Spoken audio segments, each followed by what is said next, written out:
Hi everyone, मैं हूं संजीव कुमार और मैं यहां पर आपके लिए लेके आया हूं कुछ special questions for upcoming exam UPPSC RO and ARO. जैसा कि आप सभी लोग जानते हैं, मोस्टली जो है एग्रीकल्चर से कुछ क्वेश्चंस पुट अप किए आते हैं। तो मैं इस वीडियो के थ्रू आपके पास वो क्वेश्चंस पहुंचाना चाहता हूं जो इस एग्ज़ाम के पॉइंट ऑफ व्यू से बहुत ज़्यादा इम्पॉर्टेंट हैं।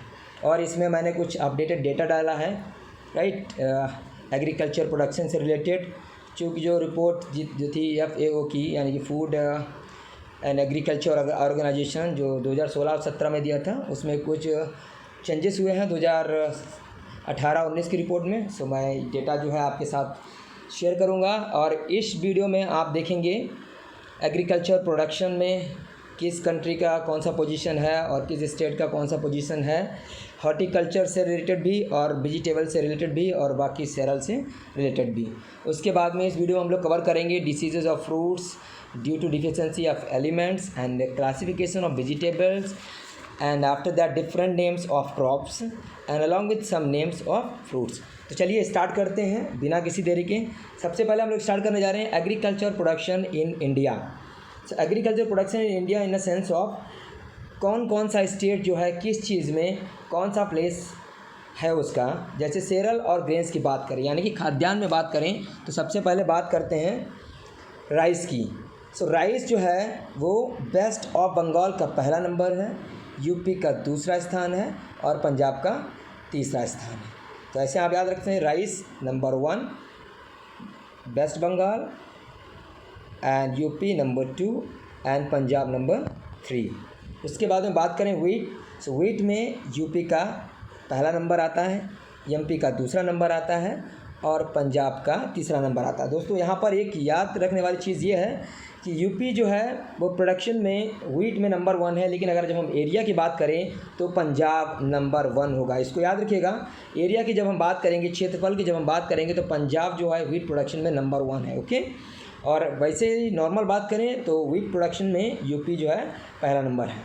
उसके मैं बात करूं बाद में मेज की, यानी कि मक्का जिसको हम लोग बोलते हैं, तो मक्का में पहला स्थान जाता है आपका MHA यानी कि महाराष्ट्र, दूसरा है आपका कर्नाटका और तीसरा है आपका मध्य प्रदेश। तो इस चीज़ को आपको याद रखना है। आगे चलते हैं, बात करते हैं लार्ज मिलेट, यानी कि बड़े बड़े जो खाद्यान्न हैं उनकी बात करेंगे। तो बड़े मोटे मोटे खाद्यान्न जिनको हम लोग बोलते हैं, मोटे खाद्यान्न में जो है वो राजस्थान नंबर 1 पे है, महाराष्ट्र आपका दूसरे नंबर पे है और कर्नाटका जो है आपका 3rd नंबर पे है। इस चीज़ को याद रखिएगा। Here I am talking about the large millets, it means in Hindi मोटे खाद्यान्न। मोटे खाद्यान्न की जब बात करें तो राजस्थान आपका पहले नंबर पे आता है, महाराष्ट्र दूसरे नंबर पे आता है और कर्नाटका तीसरे नंबर पर आता है। बात करें ग्राम यानी कि चना की, तो चने में आपका MP यानी कि मध्य प्रदेश नंबर 1 है, महाराष्ट्र नंबर 2 है और राजस्थान आपका नंबर 3 पे जाता है। दोस्तों first, second and third position हमको याद रखनी है, क्योंकि जब हम PCS का एग्ज़ाम देने जा रहे हैं उसमें मोस्टली वो लोग जो है क्रोनोलॉजिकल ऑर्डर पूछते हैं। सो मिनिमम 3 स्टेट तो हमको याद ही रखनी है। पहला तो स्टेट याद ही रखना है, उसके साथ साथ में first, second and third position भी हमको याद रखनी है। ये बहुत ज़्यादा मोस्ट इंपॉर्टेंट क्वेश्चंस हैं जो मैं आपके साथ शेयर कर रहा हूँ, इसको कृपया ध्यान रखिएगा, जो आपके एग्ज़ाम पॉइंट ऑफ व्यू से बहुत काम आएंगे। उसके बाद बात करें टोटल पल्स। देखिए पल्स तो बहुत सारी होती हैं, जैसे उड़द की है, अरहर की है, मसूर की है। तो यहाँ पर हम जो बात कर रहे हैं वो है टोटल पल्स की। इस चीज़ को याद रखिएगा, टोटल पल्स, यानी कि अगर क्वेश्चन आता है कि कौन सा राज्य जो है वो दलहनों में नंबर 1 स्थान पर है, तो आपका आंसर होना चाहिए MP यानी कि मध्य प्रदेश, MHA दूसरा नंबर पे यानी कि महाराष्ट्र दूसरे नंबर पे आता है and Rajasthan hold the 3rd place. ठीक है, इस चीज़ को याद रखिएगा। आगे चलते हैं, बात करते हैं ऑयल क्रॉप्स की। सो ऑयल क्रॉप्स क्या होता है दोस्तों? ऑयल क्रॉप्स मतलब ऐसे क्रॉप्स जिनसे हमको तेल मिल सकती है। ठीक है, तो उसमें कौन कौन सी जो है क्रॉप्स आती हैं उसको हम लोग देखेंगे। सो पहला है ग्राउंड नट, यानी कि जिसको हम लोग बोलते हैं मूंगफली। तो मूंगफली के उत्पादन में कौन सा स्टेट्स पहले स्थान पर है? तो आंसर हमारा होगा गुजरात, दूसरा नंबर आता है राजस्थान का और तीसरा नंबर हमारा आता है आंध्र प्रदेश का। दोस्तों इस चीज़ को याद रखना है, ये मोस्ट इंपॉर्टेंट क्वेश्चन है। कई बार PCS में पूछा जा चुका है कि मूंगफली के उत्पादन में कौन सा राज्य पहले स्थान पर है, तो आपका आंसर होना चाहिए गुजरात। दूसरा अगर स्थान आता है तो राजस्थान, तीसरा आंध्र प्रदेश। चलिए बढ़ते हैं आगे। रैपसीड और जिसको हम लोग बोलते हैं सरसों। तो रैपसीड बोलें या तो सरसों बोलें, ठीक है, दोनों के मैटर में आपका राजस्थान नंबर 1 पे है दोस्तों। क्योंकि आपको पता है राजस्थान जो है बहुत ज़्यादा डिजर्टेड एरिया है, वहाँ पर बहुत ज़्यादा एरिड सॉइल है ना, क्योंकि वहाँ पर लेस रेनफॉल होता है, less than 50 centimetre annual rainfall होती है। That's why there is the most desert in Rajasthan. तो राजस्थान में सरसों और रैपसीड नंबर 1 पे है, हरियाणा नंबर 2 पे आता है आपका, और दोस्तों एमपी आपका तीसरे नंबर पर जाता है, ठीक है। और सोयाबीन याद करें, जो कि ये बहुत बार जो है क्वेश्चन पूछा गया है एग्ज़ाम में, कौन सा स्टेट है जो सोयाबीन के प्रोडक्शन में नंबर 1 प्लेस होल्ड करता है। तो दोस्तों आपका आंसर होना चाहिए मध्य प्रदेश, एमपी दूसरा है, एमएचए महाराष्ट्र एंड तीसरा राजस्थान। दोस्तों एमएचए का मतलब ये मत समझ लेना यार मिनिस्ट्री ऑफ होम अफेयर्स, ठीक है, हम यहाँ पर महाराष्ट्र की बात कर रहे हैं। और दोस्तों आपको आपके नॉलेज के लिए बता दें, सोयाबीन जो होता है इसमें बहुत ज़्यादा प्रोटीन होती है, इस चीज़ को याद रखिएगा। सनफ्लावर की बात करें यानी कि सूरजमुखी की बात करें, तो सूरजमुखी जो कि फ्लावर है इससे भी ऑयल मिलता है, इसलिए इसको ऑयल क्रॉप्स में रखा जाता है दोस्तों, कंफ्यूज मत होइएगा। इसके प्रोडक्शन में कर्नाटका जो है पहला प्लेस होल्ड करता है, दूसरा उड़ीसा आता है हमारा, और तीसरा आंध्र प्रदेश आता है। ये तीनों पोजीशंस आपको याद रखनी है आपके एग्ज़ाम पॉइंट ऑफ व्यू से, ठीक है। और 110% मैं जो PDF फाइल के थ्रू आपको पढ़ा रहा हूँ, इसमें आपको 110% आपको क्वेश्चंस मिलेंगे। 3 और 4 questions definitely will find in your exam. चलिए आगे बढ़ते हैं। अब हम लोग बात करेंगे टोटल ऑयल शीट क्रॉप्स, उसके बाद में बात करेंगे कैश क्रॉप्स की। तो दोस्तों टोटल ऑयल शीट क्रॉप, जैसा कि हमने अभी आपको बताया, ग्राउंड नट, इसके बाद में रैपसीड, चिक, सनफ्लावर्स, इनको डिफरेंट मतलब डिवाइड करके आपको पढ़ाया। अभी मैं बात कर रहा हूँ टोटल ऑयल शीट। अगर कुल तिलहनी के उत्पादन में बात की जाए, तिलहनी इसको बोलते हैं ऑयल शीट को, तो सबसे पहला जो स्थान आता है वो है हमारा एमपी यानी कि मध्य प्रदेश, दूसरा राजस्थान आता है, और तीसरा फिर से MHA यानी कि महाराष्ट्र, ठीक है। अब दोस्तों कैश क्रॉप्स की बात कर लेते हैं। तो यार कैश क्रॉप्स होता क्या है, ठीक है, याद रखिएगा। कैश क्रॉप्स वो क्रॉप्स होती हैं जिनको हम लोग अपने घर में स्टोर नहीं करते हैं, जिनको हार्वेस्ट करने के बाद में उसको हम लोग सेल कर देते हैं, वो है दोस्तों हमारी कैश क्रॉप्स, ठीक है। तो कैश क्रॉप्स में सबसे पहले बात करते हैं शुगर केन की। तो आपको तो पता ही है शुगर केन सबसे ज़्यादा कहाँ होता है, यूपी में होता है। तो यूपी नंबर 1 है, महाराष्ट्र नंबर 2 है, और कर्नाटका नंबर 3 है। दोस्तों यहाँ पर आपको एक और बात बताना चाहूँगा, शुगर केन में इन जो है अपना यूपी नंबर 1 पे है, ठीक है। और चीनी उत्पादन में बात करूँ तो MHA आता है हमारा, महाराष्ट्र आता है। और दोस्तों चूँकि महाराष्ट्र में सबसे ज़्यादा चीनी मिल है, याद रखिएगा क्वेश्चन एक बार पूछा गया था कि किस स्टेट में सबसे ज़्यादा चीनी मिल है, तो दोस्तों आंसर हमारा होना चाहिए महाराष्ट्र। और दूसरे नंबर पे हमारा आता है चीनी मिल के मैटर्स में यूपी, ठीक है, और 3rd नंबर पे कर्नाटका।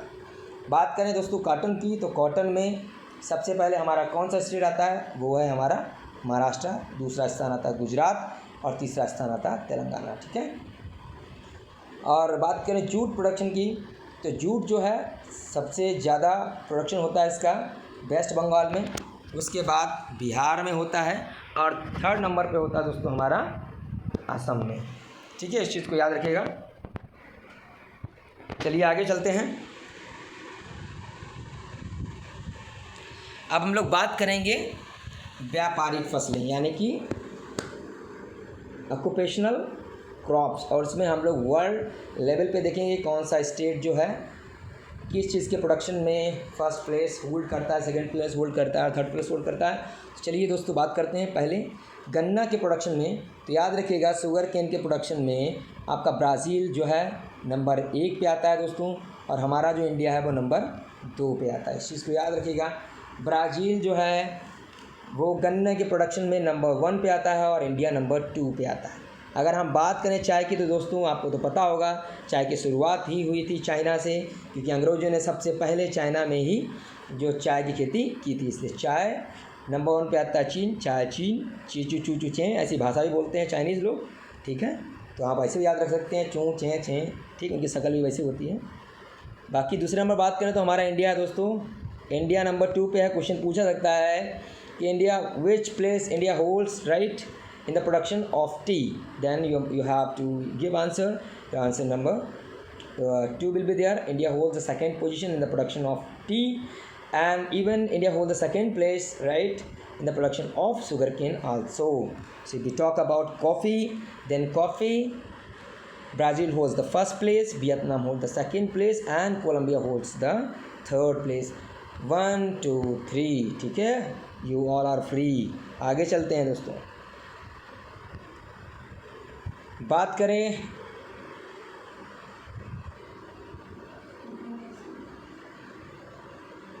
और दोस्तों बता दें आपको, आपके नॉलेज के लिए, कि कॉफ़ी के मामले में हमारा जो इंडिया है दोस्तों वो 7वां नंबर आता है. इस चीज़ को याद रखिएगा. क्वेश्चन आ सकता है कि भारत का कॉफ़ी उत्पादन में कौन सा स्थान है, right. Which place India holds in the matter of coffee production, then your answer must be 7th. Okay, Brazil, Vietnam, Colombia, Indonesia, Ethiopia and Honduras. ठीक है, इस चीज़ को याद रखिएगा. आगे बात करें जूट और मेस्ता. मेस्ता एक पार्ट होता है जूट का, उसमें भारत हमारा नंबर 1 पे है. जूट के मामले में इंडिया हमारा नंबर 1 है. ठीक है, कपास की बात कर लें तो कपास में भी हमारा इंडिया नंबर 1 पे है. ठीक है, कंफ्यूज मत होइएगा. तंबाकू की बात करें, यहाँ पे लिखा हुआ लीव्स, देखिए तंबाकू की लीव्स से बहुत सारी चीज़ें बनाई जाती हैं, लेकिन हम लोग केवल मैटर करेंगे तंबाकू पे. तो तंबाकू में सबसे पहले चीन आता है. चीन नंबर 1 पे है दोस्तों और इंडिया हमारा नंबर 2 पे है. ठीक है, तो चीन के मामले में भी और तंबाकू के मामले में भी भारत देश जो है दूसरा स्थान प्राप्त करता है. ठीक है, आगे चलते हैं. अब बात कर लें दोस्तों थोड़ा फ्रूट्स के विषय में, कि कौन सा कंट्री फ्रूट प्रोडक्शन में कौन सा प्लेस पा रहा है. चलिए देखते हैं. सबसे पहले एप्पल के विषय में बात करते हैं. एप्पल प्रोडक्शन में तो दोस्तों चीन 1 नंबर पे आता है, यूएसए दूसरे नंबर पे, पोलैंड तीसरे नंबर पे और भारत का चौथा स्थान आता है. याद रखिए इस चीज़ को. सेब उत्पादन में भारत का कौन सा स्थान है दोस्तों, सेब में भारत का उत्पादन है स्थान है चौथा. ठीक है, इस चीज़ को याद रखिएगा. ऐसे भी क्वेश्चन पूछ सकते हैं. और अगर क्रोनोलॉजिकल ऑर्डर में पूछते हैं कि सेब उत्पादन में सही से क्रोनोलॉजिकल ऑर्डर लगाइए, तो आपको लगाना है चीन है, यूएसए है, पोलैंड है और भारत देश है. ठीक है, बात करें दोस्तों बनाना की, तो बनाना ही है, कैसे भी करके बनाना है यार इसको. ठीक है, तो बनाना में इंडिया हमारा नंबर 1 पे है. बहुत गर्व के साथ बोलो यार, हम लोग नंबर 1 पे आ गए हैं. चीन दूसरे नंबर पे आता है और फिलीपींस तीसरे नंबर पे आता है दोस्तों. अंगूर है यार, क्योंकि अंगूर से विंटेज वाइन बनाई जाती है. ठीक है, तो सिंपल बात है, जहाँ पर सबसे ज़्यादा अंगूर होंगे वहाँ पर वाइन बननी चाहिए, लेकिन ऐसा है नहीं दोस्तों. साउथ कोरिया में सबसे ज़्यादा जो है विंटेज वाइन बनाई जाती है. आगे देखते हैं. तो अंगूर उत्पादन में बात करें, यानी कि ग्रेप्स प्रोडक्शन की बात करें, तो चाइना नंबर 1 पे, इटाली नंबर 2 पे, यूएसए नंबर 3 पे और दोस्तों इंडिया फिर से अपना पहुंचा है नंबर 4 पे. सो अभी बात की थी सेब उत्पादन में भी इंडिया का चौथा स्थान है, अंगूर उत्पादन में भी इंडिया का चौथा ही स्थान है. ठीक है, अब बात करते हैं आगे. बात करें आम की, तो दोस्तों आम के उत्पादन में तो हम लोग नंबर 1 हैं ही यार. तो भारत देश हमारा जो है आम उत्पादन नंबर 1 पे है, चीन नंबर 2 पे है और थाईलैंड नंबर 3 पे है. चीन उत्पादन में हमारा यूपी और आम उत्पादन में हमारा यूपी भी नंबर 1 पे ही है, याद रखिएगा. संतरे की बात करें तो यानी कि ऑरेंज प्रोडक्शन में ब्राज़ील है भैया, ब्राज़ील याद रखिएगा इसको, ब्राज़ील है. नंबर 2 पे आता है चाइना, नंबर 3 पे पहुंच जाता है इंडिया. तो ऑरेंज मैटर में अगर हम बात करें तो 3rd प्लेस आता है हमारा इंडिया का, इसको याद रखिएगा. अभी एप्पल में देखा था चौथा स्थान था. ठीक है, वैसे इसको भी याद करके रखना हुआ है. संतरा में भी हमारा तीसरा स्थान है. नींबू उत्पादन की बात कर लेते हैं, तो भारत नंबर 1 पे. लेमन प्रोडक्शन में India holds the first place, Mexico second and then China 3rd. अगर बात करें कुल नींबू वर्गीय की, यानी कि citrus, all the fruits which comes under citrus right category, in the production of all type of citrus fruits, China hold the first place, Brazil hold the second place and India holds the 3rd place दोस्तों. ठीक है, इस चीज़ को याद रखना है आपको. आगे चलते हैं बिना किसी टाइम की बर्बादी के. दोस्तों बात करें विश्व के संदर्भ में भारत में उपलब्ध कृषि योग्य भूमि कितनी है, तो बात करते हैं, यानी कि एग्रीकल्चरल लैंड कितनी है इंडिया में, वो बात करने जा रहे हैं हम लोग हैं. दोस्तों मैं आपको बता दूं, ये जो आप स्टेटिक्स देख रहे हैं वो अपडेटेड है 2018 एंड 19 की रिपोर्ट के हिसाब से.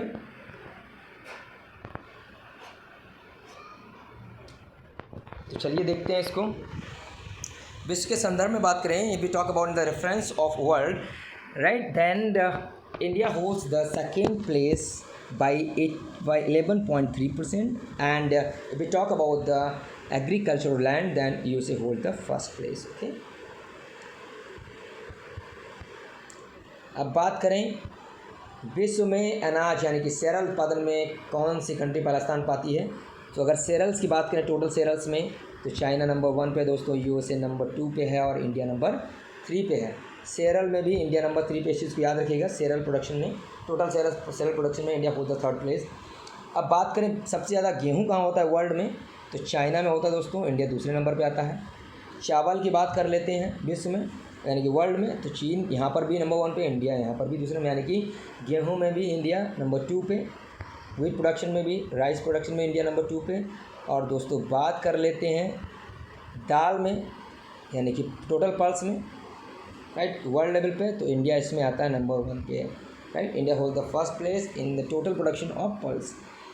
ग्राउंडनट की बात करें वर्ल्ड में, तो चीन है, ग्राउंडनट में भी, मूंगफली में भी चीन नंबर 1 पे है, भारत नंबर 2 पे है। और विश्व में रैपसीड उत्पादन की बात करें दोस्तों, हमने आपको बताया था इसमें हमारा सरसों भी आता है, तो इसमें कनाडा है, चाइना है और भारत है। बस कुछ ही चीज़ों का जो हम बोल सकते हैं डेटा इधर उधर हुआ है, बाकी मैक्सिमम सेम ही है एज़ यूजुअल पुरानी रिपोर्ट के हिसाब से। आगे चलते हैं।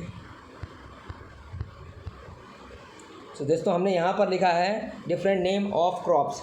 क्रॉप्स की कुछ अलग अलग वैरायटी हैं, ठीक है। वैराइटीज़ होता नहीं है, वैरायटी होता है, लेकिन मैंने यहाँ पर वैराइटीज़ लिखा है आपके नॉलेज के लिए कौन कौन सी अलग वैराइटीज़ होती हैं। तो बात करते हैं पहले पी की दोस्तों। कई बार पीसीएस में, अपने Uttar Pradesh public service commission में, ये क्वेश्चन पूछा जा चुका है डिफरेंट वैराइटीज़ ऑफ क्रॉप्स। तो दोस्तों बात करते हैं पहले पी की। तो पी की पहली वैरायटी है रचना, क्या लिखा है, अर्पणा, सपना और पूसा। ये वैराइटीज़ दोस्तों हैं हमारी पी की। बात कर लेते हैं मसूर दाल की, तो मल्लिका, प्रिया और गरिमा, ये हैं हमारी मसूर दाल की वैराइटीज़।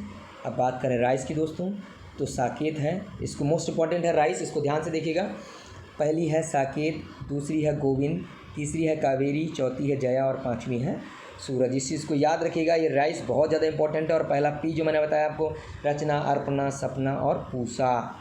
यार किसी को भी, यार किसी का नाम लेके समझ लो, आपके फ्रेंड भी हो सकते हैं, ठीक है। जो भी है आपका, उसको ध्यान से देखिएगा। फ्रेंड समझ लेना, ये हमारे फ्रेंड हैं, एक पी है।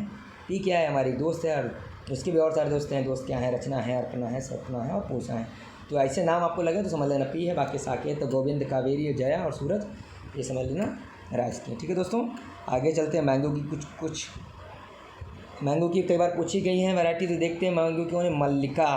मल्लिका तो आप दोस्तों जानते हैं, मल्लिका एक हीरोइन का भी नाम है, एक्टर का भी नाम है, उसके नाम से आप याद रखते हैं, मल्लिका शेरावत। सिंधु, इसको सोनू सूद समझ लीजिए। और निरंजन तो आप जानते हैं, भगवान जी, निरंजन, ओम निरंजन शब्द भंजन, ठीक है, इस तरीके से याद रख सकते हैं। आगे बात करते हैं दोस्तों, कुछ निक नेम्स हैं। कई बार क्वेश्चन पूछा जाता है निक नेम से भी, क्योंकि हम लोग एरो का एग्ज़ाम नज़दीक है और उस ज़्यादा लेवल का है नहीं, तो हम अपेक्षा कर सकते हैं कि यहाँ से क्वेश्चन आ सकता है, ठीक है दोस्तों। तो बात करते हैं पहले किंग ऑफ फ्रूट दोस्तों कौन होता है, मैंगो होता है, राइट, फलों का राजा आम होता है। और फलों की रानी दोस्तों लीची होती है, क्वीन ऑफ फ्रूट्स बोलते हैं जिसको। और किंग ऑफ टेम्परेट फ्रूट यानी कि जो ज़्यादा ट्रॉपिकल रीजन में नहीं मिलेगा आपको, टेम्परेट बोले तो मॉडरेट रीजन में मिलेगा, जहाँ पर ज़्यादा गर्मी नहीं होती, ज़्यादा सर्दी नहीं होती, तो king of temperate fruit Apple है, जो कि आपको शिमला, जम्मू कश्मीर में दिखेगा दोस्तों।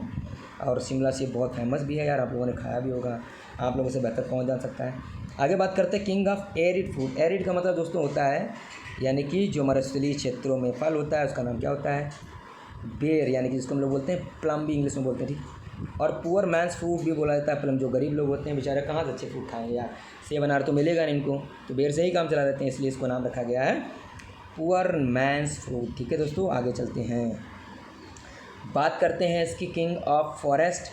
किंग ऑफ फॉरेस्ट ऐसा कौन सा ट्री जिसको किंग ऑफ फॉरेस्ट बोला जाता है, तो टीक दोस्तों एक ट्री है जिसको किंग ऑफ फॉरेस्ट बोला जाता है, ठीक है। तो ये तो रही बात निक नेम्स की। आगे देखते हैं क्या है, टाइप्स ऑफ फ्रूट हैं दोस्तों। टाइप्स ऑफ फ्रूट्स मतलब कि कई बार क्वेश्चन पूछा गया है कि कौन सा फ्रूट है किस सेक्शन में आता है, राइट। तो देखते हैं दोस्तों, तो ड्रूप टाइप जो होते हैं जिनको हम लोग आष्टी फल बोलते हैं, तो इसमें क्वेश्चन आ सकता है कि इसमें से कौन सा आष्टी फल का उदाहरण है, ठीक है दोस्तों। तो देखते हैं आष्टी फल में कौन कौन सी चीज़ें आती हैं। तो दोस्तों मैंगो भी आपका आष्टी फल आता है, यानी कि ड्रूप टाइप बोल सकते हैं। आलमंड भी आता है यानी कि बादाम। ब्लैकबेरी दोस्तों आप लोग जानते हैं जामुन। और लास्ट में आता है कोकोनट यानी कि आपका नारियल। तो मैंगो, आलमंड, ब्लैकबेरी और कोकोनट दोस्तों हैं ये ड्रूप टाइप फ्रूट्स हैं, और हिंदी में बोलते हैं एस्टिफल टाइप के फ्रूट्स हैं। बाकी बेरी टाइप तो बेरी टाइप होता है, ठीक है, इसका कोई हिंदी नहीं, बेरी मतलब बेरी। तो बेरी टाइप में कौन आता है? पपाया, पपीता, बनाना आपका आता है दोस्तों, केला और गुआवा आता है बेरी टाइप में। इसको याद रखिए, मोस्ट इंपॉर्टेंट है आपके एग्जाम पॉइंट ऑफ व्यू से, ठीक है। आगे चलते हैं दोस्तों। पॉम टाइप में कौन कौन सी चीज़ें आती हैं? तो पॉम टाइप में 2 चीज़ें दोस्तों, एप्पल है और आपका पाइनएप्पल है। एप्पल एप्पल, पाइनएप्पल पॉम, पी, ठीक है, याद रखिएगा ऐसे। हेस्पेरेडियम, हेस्पेरेडियम में दोस्तों कौन आता है? मोस्ट इंपॉर्टेंट है दोस्तों, इसको याद रखिएगा। हेस्पेरेडियम में कौन आता है आपका? तो आता है आपका लेमन है दोस्तों, ऑरेंज है, टैमरिंड। बोले तो जिसमें भी सिट्रिक एसिड होगा यार, उसको आप लोग उस कैटेगरी में रख दीजिए। किसमें रखना है यार? हेस्पेरेडियम में रख दीजिए, ठीक है, काम चल जाएगा यार। और क्या, बैठे रहते हो घर में यार, इतना तो पढ़ ही सकते हो। हम लोग तो अलग अलग बुक से सर्च करके लाते हैं, उसके बाद PDF फाइल में कन्वर्ट करते हैं, फिर आप तक पहुंचा रहे हैं, तो आप इतना तो कर ही सकते हो यार। आगे देखते हैं दोस्तों, लास्ट है जो, इसको देख लेते हैं। कैरियोपोसिस, कैरियोप्सिस टाइप में कौन आता है दोस्तों? कैरियोप्सिस में ये भी मोस्ट इंपॉर्टेंट है दोस्तों, पूछा जा सकता है कि राइस जो है किस कैटेगरी में आता है? बेरी टाइप में आता है, ट्रूप टाइप में आता है, या हेस्पेरेडियम टाइप में आता है, या फिर कोरियोप्सिस टाइप में आता है। तो दोस्तों राइस, व्हीट, मेज, बैरले, ये सब आपके कैरियोप्सिस टाइप में आते हैं। अब आगे दोस्तों बात करेंगे ईडिबल पार्ट्स ऑफ फूड, कि कौन से फ्रूट का कौन सा पार्ट जो है वो खाया जाता है। ये भी मोस्ट इंपॉर्टेंट है और सिविल सर्विस में पूछा जाता है। आँखें और कान खोल के रखिए, ठीक है, इसी के लिए। बाकी फालतू चीज़ों पर ध्यान मत दीजिएगा, आप लोग बहुत ज़्यादा इधर उधर ध्यान देते हैं। देखते हैं मैसोक्रैप, मैसोकार्प में मध्य फल भक्त, इसको हिंदी में बोलते हैं। मध्य फल भित्त में कौन कौन चीज़ आती हैं, जिसका कौन सा मिडिल पार्ट खाया जाता है? तो दोस्तों मैंगो है, आपका पपाया है, और आपका है बनाना, ठीक है दोस्तों। बात करते हैं फ्लैसी थैलमस, यानी कि मांसल पुष्पासन किसका खाया जाता है? तो दोस्तों एप्पल और पाइनएप्पल, इसका मांसल जो पुष्पासन होता है वो खाया जाता है दोस्तों। और फ्लैसी एरियल, ये सिविल सर्विसेज APCS में क्वेश्चन आ भी चुका है। फ्लैसी एरियल का उदाहरण कौन है? तो दोस्तों सिर्फ एक और एक है, जिसका नाम है लीची, याद रखिएगा, मोस्ट इंपॉर्टेंट है फ्लैसी एरियल। एरियल का कौन सा पार्ट खाया जाता है? तो हम बता सकते हैं एरियल, ठीक है, एरियल, ओके। आगे बढ़ते हैं। पेरिकार्प में दोस्तों कौन सी चीज़ आती है? आपका ग्रेप्स आता है, गुआवा आता है और टोमेटो आता है। ये फलभित्त है, ये फलभित्त पेरिक्रैप बोलते हैं इंग्लिश में इसको। ग्रेप्स है, गुआवा है और टोमेटो है, ठीक है। आगे चलते हैं दोस्तों, ये भी मोस्ट इंपॉर्टेंट है दोस्तों। Diseases of fruits due to deficiency of element, किस एलिमेंट की वजह से कौन सी डिफिशिएंसी हो जाती है फ्रूट्स में दोस्तों? चलिए देखते हैं दोस्तों। यहाँ पर लिखा मैंने फ्रूट, यहाँ पर लिखा है डिसीज़ और यहाँ पर लिखा है एलिमेंट, ठीक है दोस्तों। तो यहाँ में बात करते हैं लेमन की। तो दोस्तों लेमन में एक रोग होता है, इसका नाम है डाईबैक दोस्तों। और डाईबैक किसके कारण हो जाता है दोस्तों? Cu, यानी कि कॉपर की कमी से डाईबैक हो जाता है, ठीक है। आगे बात करते हैं लेमन, फिर से लेमन है। लेमन में एक और रोग होता है जिसका नाम है दोस्तों लिटिल लीफ रोग होता है। और ये लिटिल लीफ जो होता है BO, यानी कि बोरान की कमी से होता है दोस्तों, ठीक है। हमारे बॉडी पार्ट्स हैं, हम लोगों के अंदर भी कमी हो जाती है, जिसके कारण हम लोग अलग अलग सी जो है मेडिसिन लेते हैं उस बीमारी को सही करने के लिए। तो वैसे ही तो याद रखिएगा दोस्तों, लेमन में 2 बीमारियां होती हैं, डाईबैक होता है, लिटिल लीफ होता है, जो कि डाईबैक कॉपर के कारण होता है, और लिटिल लीफ दोस्तों जो होता है वो बोरॉन की कमी से होता है, ठीक है ना। समझ लीजिए इस चीज़ को, एग्ज़ाम में आएगा, बता रहे हैं अभी। आगे बात करते हैं दोस्तों, बनाना आपका फेवरेट है, बनाना, ठीक है, कुछ भी बना सकते हो आप लोग। तो बनाना में दोस्तों रोग होता है, वो है वाटर कोर। और ये किसकी कमी से होता है? ये किसकी कमी से होता है? पैटर्न ऑफ आइस की कमी से होता है दोस्तों। पार्टिकल ऑफ आइस, यानी कि आइस जो है बर्फ़ के टुकड़ों की कमी हो जाती है, जिसके कारण जो है वाटर कोर रोग हो जाता है, ठीक है। आगे बात करते हैं गुआवा की। तो गुआवा में दोस्तों एक रोग होता है जिसको बोलते हैं ब्रॉन्जिंग रोग। ब्रॉन्जिंग आप ऐसे पाएंगे, लिखा हुआ है इंग्लिश में भी वहाँ। तो ब्रॉन्जिंग रोग जो होता है दोस्तों, डिसीज़ होता है, वो जस्ता की कमी से होता है, और केमिकल नेम इसका ZN से बोलते हैं हम लोग इसको। सो मैंगो नेक्स्ट है फ्रूट हमारा मैंगो। मैंगो में एक रोग होता है ब्लैक टिप मैंगो, इसको ऐसे याद रखते हैं, ब्लैक टिप मैंगो। तो दोस्तों ये भट्टे के धुएं से, जिसमें SO2 निकलती दोस्तों, उससे ये रोग होता है, ठीक है। ब्लैक टिप रोग मैंगो में हो जाता है। किससे होता है? भट्टे से निकलने वाले धुएं में जो SO2 निकलती है उसी से, ठीक है दोस्तों। बात करते हैं ग्रेप्स की। तो ग्रेप्स में हैंड चिकन रोग होता है। किसके कारण होता है दोस्तों? ये होता है बोरान के कारण, ठीक है, बोरान की कमी से। आगे चलते हैं, अब बात करते हैं दोस्तों क्लासिफिकेशन ऑफ वेजिटेबल्स। यहाँ पर वेजिटेबल्स का क्लासिफिकेशन है दोस्तों, और इसमें हम लोग बात करेंगे on the basis of utilization कि कौन सी चीज़ जो है किस के कारण यूटिलाइजेशन में लाई जाती है। तो दोस्तों रूट कई बार क्वेश्चन यहाँ से भी पूछा गया है कि इसमें से कौन सा उदाहरण जो है जड़ का उदाहरण है। रूट का मतलब जड़ होता है। तो या बोल सकते हैं सिंपल भाषा में कि इसमें कौन सी चीज़ है, इसका कौन सा पार्ट हम लोग खाते हैं। तो दोस्तों जो कैरेट है, रेडिस है और शुगर बीट है जिसको चुकंदर बोलते हैं या टर्निप सलजम बोलते हैं दोस्तों, तो इसका जड़ जो है वो हम लोग खाते हैं। ठीक है, जड़ याद रखिएगा। रूट जो है एग्जाम्पल है, रूट किन किन फ्रूट्स का एग्जाम्पल है। कैरेट भी रूट है, रेडिस भी रूट है, शुगर बीट भी रूट है और दोस्तों टर्निप भी रूट है। ठीक है, अब स्टेम की बात करें तो दोस्तों आपको पता है अरबी और पोटैटो ये स्टेम यानी कि तना के उदाहरण है आलू और आपका अरबी। ठीक है, अरबी तो जानते हैं हम लोग यार, घुइयाँ होता है बोलते हैं उसको। ठीक है, आगे बात करते हैं दोस्तों फ्रूट। ये फ्रूट क्या हैं, फल कौन कौन से हैं। तो दोस्तों यार जितने भी तरबूजा खरबूजा आपके जो आते हैं, टोमेटो है यानी कि टमाटर है, बैंगन है, ब्रिंजल बैंगन है, चिली है, मिर्च है, लेडी फिंगर है, भिंडी है और यार पंपकिन है, कद्दू, तुरई, मोरी यार तुरई और क्या नाम तरबूजा खरबूजा, ये सब आपके फ्रूट सेक्शन में आते हैं दोस्तों, इसको याद रखना है आपको। आगे बात कर लेते हैं दोस्तों, तो हम लोग बात कर ही चुके थे। हाँ तो दोस्तों ठीक है, ये हम लोग बात कर ही चुके थे। तो आज के लिए बस इतना ही। मैं आशा करता हूँ कि जो भी हमने आपको अभी तक यहाँ पर एक्सप्लेन किया है वो आपके अच्छी समझ में आया होगा और आशा करते हैं कि आप लोग इसको पढ़ेंगे और एग्ज़ाम में भी आएगा। So thank you so much for being with us and you have a paid attention while explanation on all the topics. Let's see you in next topics. Till have a great day ahead. धन्यवाद।